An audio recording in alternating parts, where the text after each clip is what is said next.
Woodworks. This is going to be so cool, but now what? What's up, YouTube?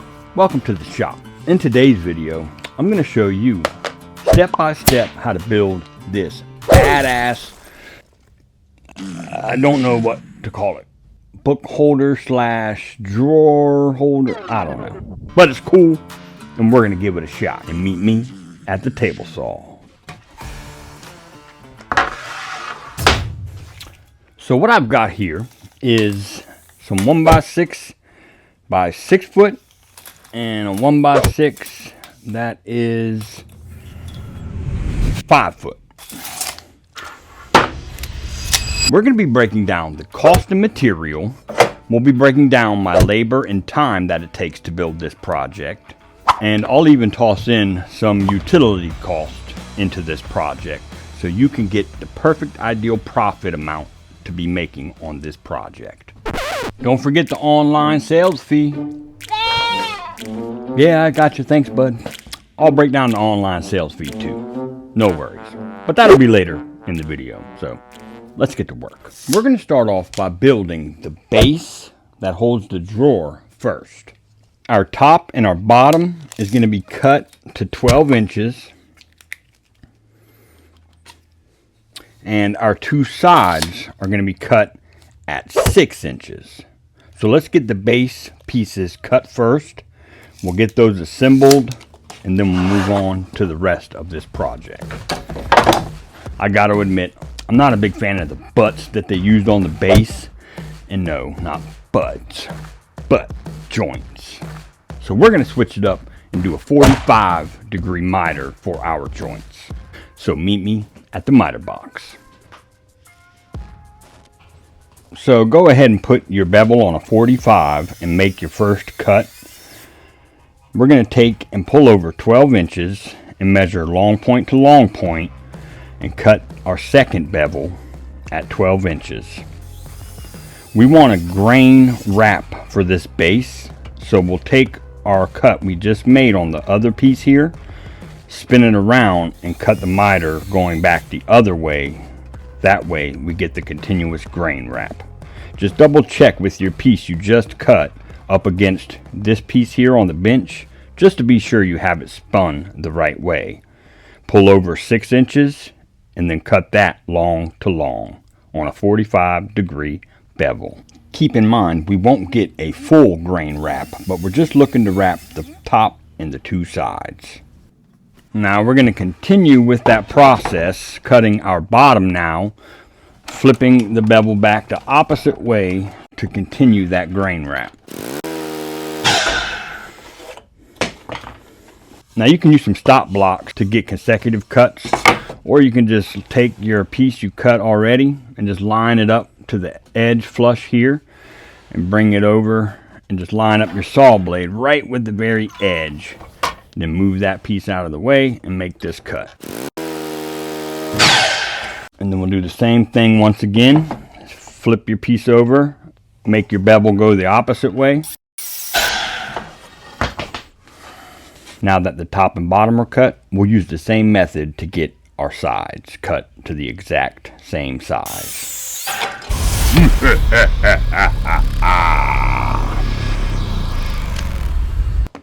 In my last video, I had trouble getting these stickers off, and I had a viewer tell me to use the heat gun and heat it up slightly, and it should come right off, so it can't hurt nothing, right? Let's defeat this YouTube algorithm together. Smash that like button and share this content.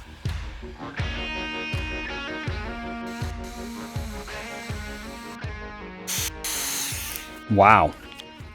Thank you. What a great tip.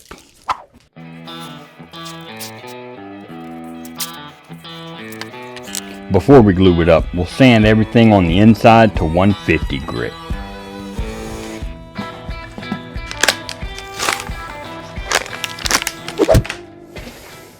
We gonna add a dab of glue, add a dab of glue, add a dab of glue, add a dab of glue, add a dab of glue, add a dab of glue.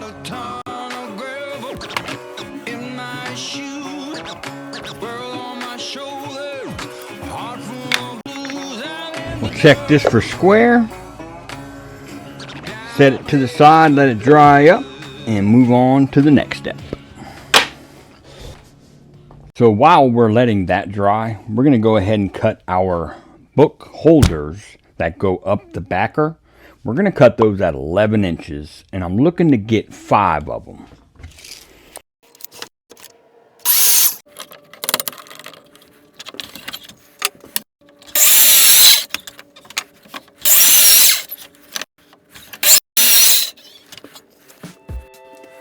All right, we'll bring our pieces over here and kind of play with the layout.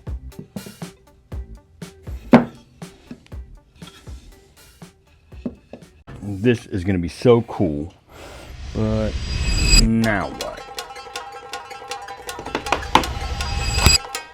Ah, yes. Now I just need some wood glue.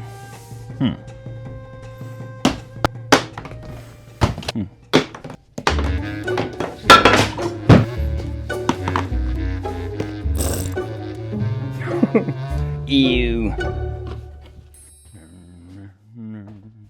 Before we move on to assembling everything, I'm going to go ahead and get all these pieces sanded down to 150.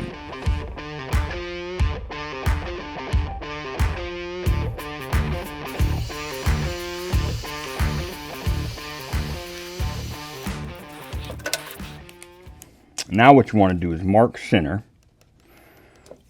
of 2 pieces.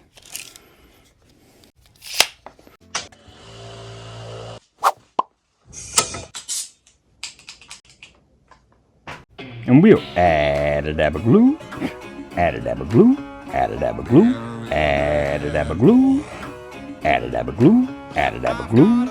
Line up your opposing piece with that center mark you made. Make sure it's square, and we'll pop a Brad in his ass.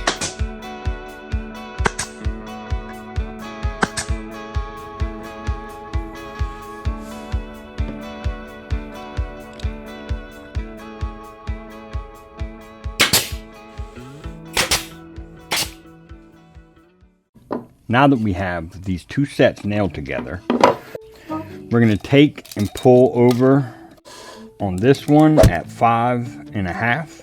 That's the center of this piece. And then we'll pull over on this one at 5.5 as well. So we'll add a dab of glue. And pop a Brad in his ass.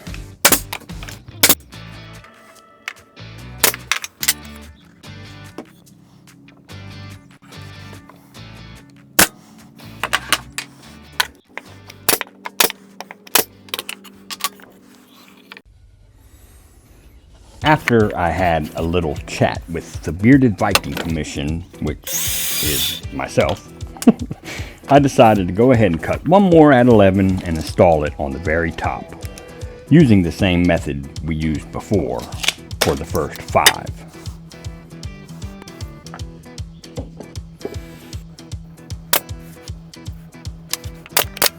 Okay, so what I've done here is laid my face side down on my base and my backer pieces, and I got the backer set on top of the base and those pieces, and if you look down it looks dead center.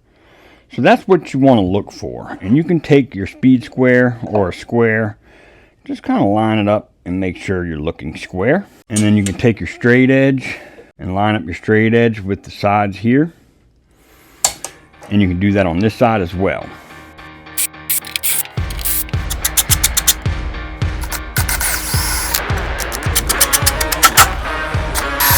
My countersink is broken, which is why I'm doing it this way, so no funny business happening here.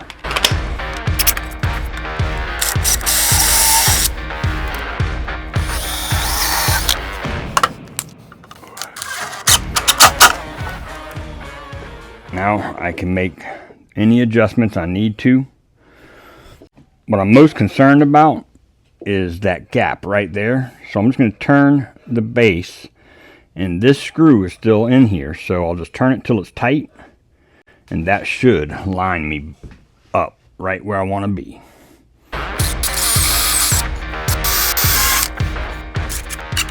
I will take and stand it up.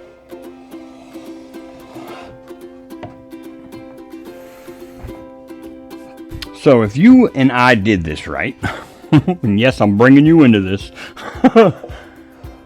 If we did this right, that should be level. Before we do anything else, we're going to measure out for our drawers and get the pieces cut at the miter box. The front and back are at 10 and 9/16 long to long of a 45-degree bevel. The two sides are at 5.5 long to long, and the overall height of both is at 4 7/16. Now I'm going to resaw these at 3/8 of an inch. So meet me over at the bandsaw.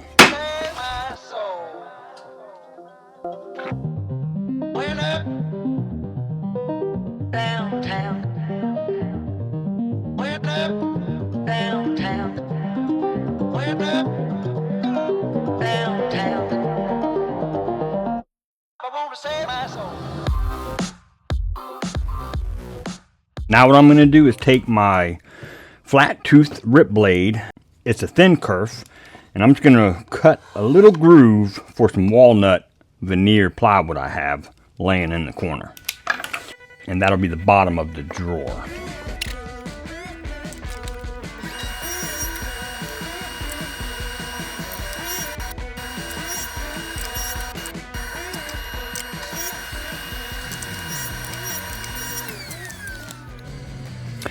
So I want my book matched veneer to line up as much as possible with the center of my drawer. Scribe right here on the long point of my dado. And I'll do the same thing for my sides.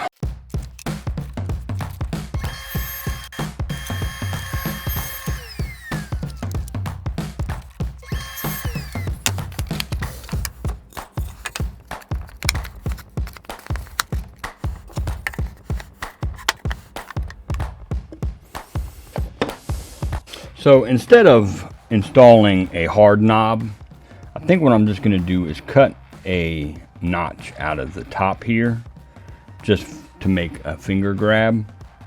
I just don't want any hardware to take away from the modern simplicity of this project.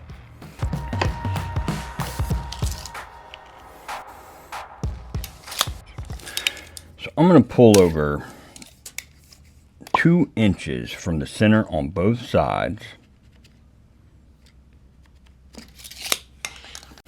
What I'm going to do is take my speed square, line up my pivot point with the 2-inch mark I made on both sides, turn my square until my 20 degrees hits my top edge here, and just square down about 1 inch, very lightly. I'll do that on both sides. And I'll just scribe a light line going across like that.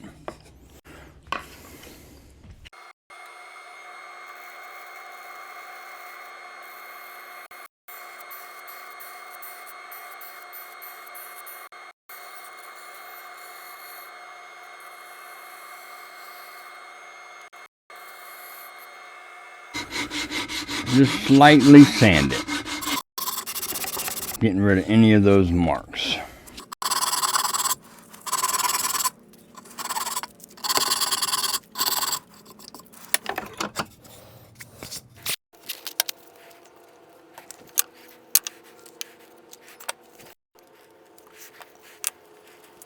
We'll add a dab of glue.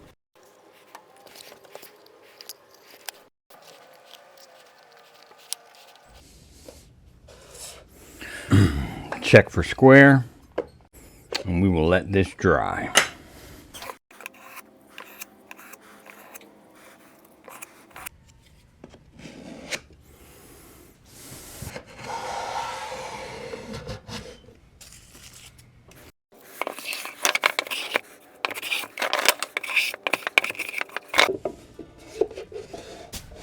typically when it comes to applying finish, I'll either do a simple poly finish or a shellac and lacquer finish. For this item, however, I'm going to be posting it on Etsy as a made-to-order item. That way I can leave it unfinished and add a personalization option for the desired finish of the client. I'll get some photos taken, take a short video of this item, and get it posted on Etsy. So let's do that and then go over the cost. And as soon as this sells, we'll go over the profit.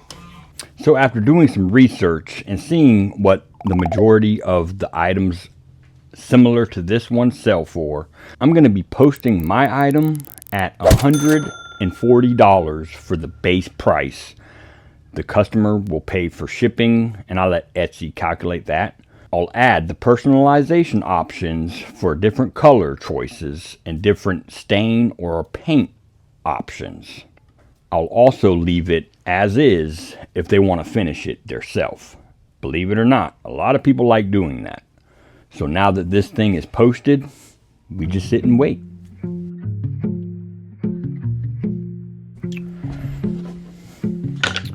It has been 7 days, and I made the first sale of this piece on the second day. And I made a third sale on this piece on the 5th day. And today I made another sale. So that is 3 total in 7 days. They're made to order. So let's go over the cost. So let's start with the cost of the 1x6. That came out to be about $14 and some change. So we'll round that up to $15. Now we'll add the fasteners, which I calculated that at about $1.20. The glue, I used about maybe $1.25 worth. So that brings us to $17.45 to build one of these.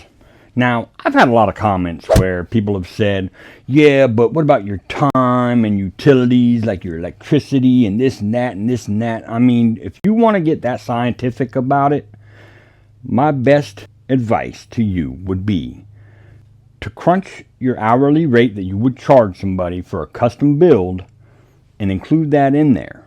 But just so you have an idea of the timeline, it took me about 45 minutes to film and build this. Now that doesn't include editing. So I would give it about 20 minutes for me to build one of these, and that's with no interruptions, focused and getting to it. And you can take your utilities and figure out your wattage per hour. You know, if you want to get that scientific, by all means do so. I'm not going to do it. I don't know how to calculate how much wattage I use to build one of these. It's not that important. Now, if I'm doing a bigger piece, like a big custom table or something, that's a little different. These are just small projects that turn and burn. So let's talk about the online fee. Etsy charges you a 20-cent publishing fee for each item per month. So I published this as a made-to-order item, so basically that's just one item. So add 20 cents. Then you have your sales fee of 3% is what they charge me. So the sales fee and the publish fee is going to be about $4.40. So that brings us to a total of $21.85 to build, get material, and publish it online. I got it listed at $140, and I sold 2 of those as they wanted to do the finishing process themselves. By all means, that's fine with me. So we'll take that math, subtract the cost. That leaves us with a profit of $118.15 on one of these. Now, the one that the lady wanted it painted solid black, the upcharge of that came out to be like $32.75. I purchased a quart of black paint, so that came out to be $3.80, I believe, and it took me all of 5 minutes to finish that with the black paint because I've got this beautiful electric paint sprayer, and it sprays finish as well. Lie Fauve. And I'll be using this in an upcoming video, so be on the lookout for that. This thing is bad to the bone. So about 5 minutes of painting it, then 5 minutes of cleaning up the paint. The profit came out to be right around the same amount. So you're looking at a big ass profit for this project. I highly recommend building this, especially if you're a novice or beginner even. Give this a shot because that profit margin is spectacular and can help you build momentum. I sold 3 in 7 days.